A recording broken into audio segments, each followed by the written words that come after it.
Well, hi guys, Coach Jerry here at The Protocol, and welcome to Coach's Corner. Today we're going to be talking deadlift. This is one video that's part of a multi-part series that we're going to be working on for this exercise. We've had in our facility numerous state, national, and world records in powerlifting broken. Lots of deadlift records have been broken out of this facility. Needless to say, I have a lot to say about this exercise, so I'm trying not to overwhelm you with too much information, but if you're just starting your deadlift journey, this is a great video to start out with because we're going to be talking today about the 3 most common errors that beginning deadlifters make. If you're watching this video, hopefully you at least have some degree of working knowledge of the lift, because I'm not going to be dissecting it completely from scratch. So this is assuming some degree of competency with the lift already.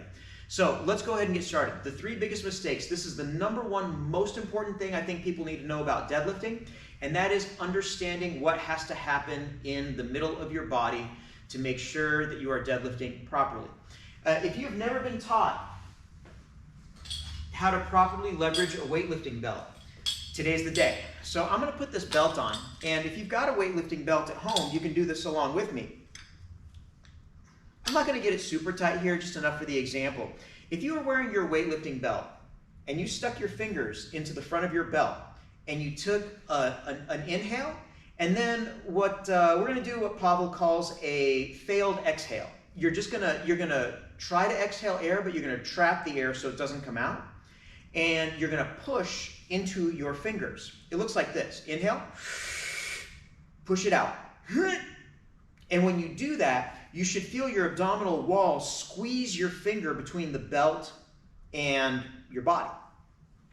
If you're good at that and you're able to get a really strong push into your fingers, you can also try sticking your fingers into the sides of your belt and taking another breath.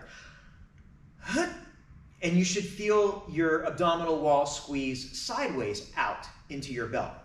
You should also be able to stick your finger in, at least one set of fingers into the back of your belt, and when you take that breath, you should feel you squeezing into the backside of your belt as well. So in other words, that failed exhale, that's the Valsalva maneuver for those of you familiar with it, you're pushing into all the parts of the belt and you're trapping yourself into the belt. So contrary to what some believe, a weightlifting belt is not lumbar support. If you see one of those belts that are really wide in the back and really skinny in the front, that's not the belt that you want for deadlifting or powerlifting, in my opinion, at all. You want something that is even on all sides. I like a 4-inch belt. Some people prefer a 3. Doesn't really matter. It does need to be thick and really, really sturdy to be able to do this cue. You should not feel any flexing. You should definitely feel a very, very tight position. I know I spent a lot of time talking about this just now. It is critically, critically important, and that push into all parts of the belt is what you should be doing right before the plates crack from the floor. So when you're down here and you've set your grip, push into the belt, and lift. Notice I sniffed a little bit of air in and got a little tension before setting it down. You certainly don't want to hurt yourself putting the bar down either. This is the mechanism of how to properly leverage the belt. One of the frequently asked questions that we get about using the belt is, Jerry, do you recommend having one from the very beginning of starting to learn how to deadlift? Should I be using it right away? And the answer to that question is, I kind of see that one from both sides. So there's a school of thought that says, look, this is a skill. Should you be able to learn how to do this thing with your abs without having a belt on? And the answer is absolutely positively yes. If you're ever at like Home Depot and you're trying to get something heavy into the cart and into the truck and whatnot, you're not necessarily always going to have your weightlifting belt with you. And you're certainly going to need to know how to use your abs properly to lift heavy stuff when your weightlifting belt is not around. So that's something that really resonates with me. Most people are not competitive lifters, so they're learning how to do this exercise so they can lift heavy stuff outside the gym safely. So from that sense, yeah, you should definitely learn how to do this without using a belt. On the other side of the conversation is, if you're in the gym learning how to deadlift and your goal is to learn how to deadlift a relatively large amount of weight, well, this skill of pushing into your belt is a skill that takes time to cultivate. So the longer you train without a belt, the more time goes by without you learning how to do the thing. And Sometimes getting a bigger deadlift, you get to do what one of my mentors, Charles Staley, calls improving your skill strength, which is you're just getting better at doing the thing. The more time that you spend getting good at the thing, the better you're going to be at it. So from that perspective, learning how to use a belt early in your training is going to serve a lot of benefits. So depending on what your goals are, I would use that information to kind of determine whether or not you want to start working with a belt. In either case, make sure you invest in a good belt. I'll have some links in the description below that will have some sources to get a really, really good quality belt. The second biggest mistake that we see with the deadlift is not understanding what we call in powerlifting the master cue. The master cue basically talks about center of gravity. Center of gravity for most people when you're standing is the midfoot. It's about the halfway point of your shoelaces depending on your shoes.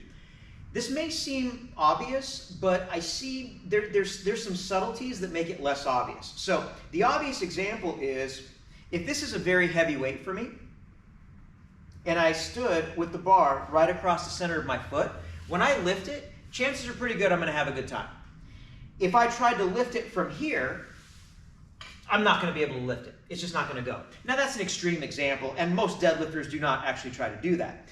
But what you will notice though, sometimes, especially if the weight is very heavy, the difference between having my feet right here and having my feet right here, I move back just like maybe a half an inch, can sometimes be the difference between making the lift and missing the lift. So this can take a little bit of experimentation because all of us are built a little bit differently. I have a really short torso and really long arms and really long legs. Some people are built the opposite. They have a really long torso and really short arms and really short legs. That is going to affect your center of gravity ever so slightly. So one of the easy ways to work on that is to load up a fairly light weight on the bar, maybe 50% of your 1 rep max, and practice setting up in slightly different positions. You know you're in a good position where you pull a rep off the floor and it feels like maybe someone just took like a couple of 5s or a couple of 10s off the bar. If you get that sensation, take a mental snapshot of where you are when you set up over that bar. That is probably your true center of gravity. And the third biggest mistake that we see people making in the deadlift is not understanding how to properly engage their lats. So this is something that you have to pay close attention. I have a band set up here to do an activation drill that we can practice. So you just get one of your stretchy bands that you have in your gym. You can set it up on a pull-up bar. It really doesn't matter too much, but I have a medium-sized band here. And what I'm going to do is I'm going to stand with my arms straight. I'm going to pull that band back. Now, when I pull it down here to my thighs, I am trying to unshrug as much as possible. So I'm trying to keep my shoulders down, and I'm trying to get all these muscles right here to squeeze up real tight underneath my armpits. So it looks like this. When you're doing this as an activation drill, you'll do maybe 5 to 8 reps or so, and you're going to hold each one for several seconds at the bottom. It looks like this.